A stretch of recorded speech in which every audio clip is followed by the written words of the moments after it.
Okay, I'm gonna try this video again. Last time I made it, the wind was too loud and you couldn't really hear anything, so hopefully this is better. What I'm looking at right now is called Electric Mountain. It is one of the higher points right next to Kibbutz Ketura, which I'm gonna pan over to. You'll see right away, I'm gonna try to point things out here. This is a lot of trees, a lot of green, in the middle of the Arava desert. How is that possible? Well, it requires a lot of water to be transported here. So right now, front and center is Kibbutz Ketura, this little community on this side of the highway. It's about 400 to 500 people that live here. A lot of them are temporary residents, foreign workers, foreign students, interns, people who work in the date fields from Thailand, Kenya, all over. But some of those are the bigger groups that I know about. What to point out? Okay, so if you see on the far end, let's try to point to this here. Yeah, right above my finger. I guess I can zoom in as well. Yeah. So this big thing, black blob of squares, is a solar field. I believe it was actually the first solar field to be installed in the Arava desert. Could be wrong. But it's a significant source of power here.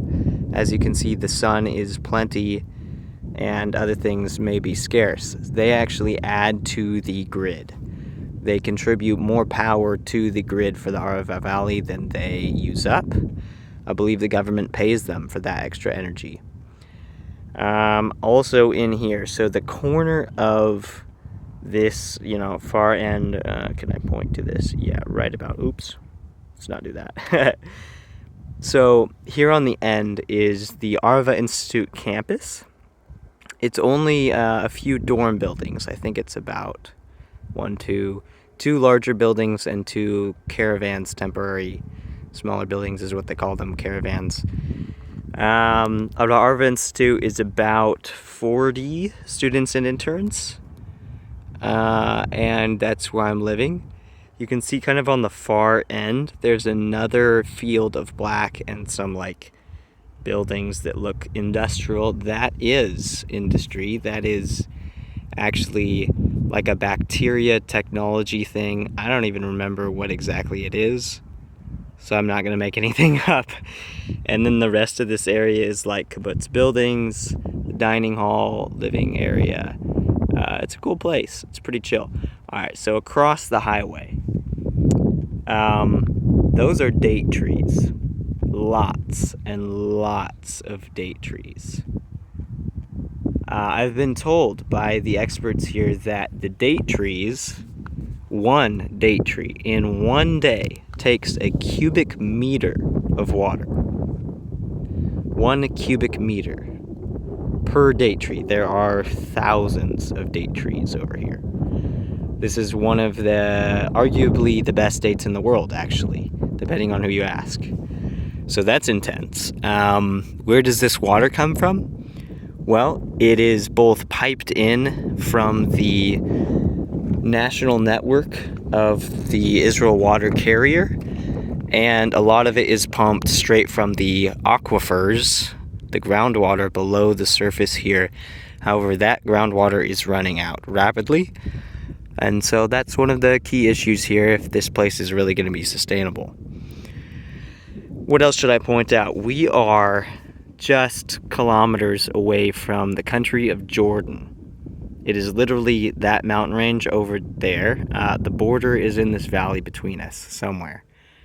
If I was a little higher, you could see I think it's the remnants of a little creek that ran through this area down the valley, snaking through, and somewhere along that is the border. I haven't tried to get close, but some of my friends have, and they will tell you they were stopped by the Israeli military, not the Jordanians. If they got far enough, I'm sure they would, but the Israelis also patrol this border and make sure no uh, unwise individuals get too close because relations can be tense between Israel and Jordan. So yeah, that mountain range, Petra is actually just across that mountain range somewhere. And I can't get there this way because there is a border down here that has been open in the past, but is not open at this time.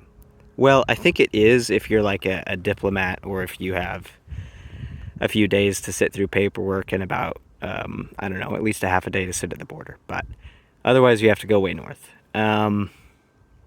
What do we have to point out here? So this hill is another kibbutz. A kibbutz is just a living community in Israel. So I don't know how many people are there. It used to be a military base because we are way south. We're pretty close to Egypt. We're pretty close to Jordan. I mean, not that that gives a full explanation for why this used to be a military base.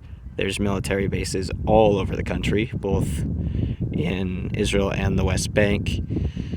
Yeah, but that's kind of interesting. And they have their own kind of industry. They have their own date trees, I think, beyond the hill.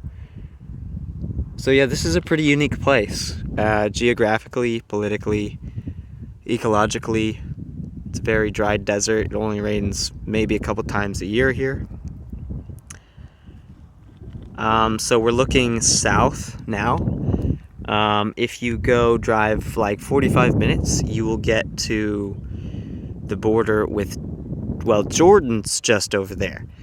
Also just over there is Saudi Arabia. Down, I don't know how far exactly, but, you know, just a little ways over there. And then more this way is Egypt. This is, these are some mountains. It's pretty dry, you can see. Actually, I did go up here at one point. There's a road back here, and this road follows a pipeline. This pipeline carries oil, I'm pretty sure, or at least did at some point. There was evidence of oil spills along the road. That wasn't very nice to see. You can see this is also an electric powerway, even up here on Electric Mountain. So I guess that takes us full circle. Thanks for watching. Hopefully the audio wasn't too bad with this wind.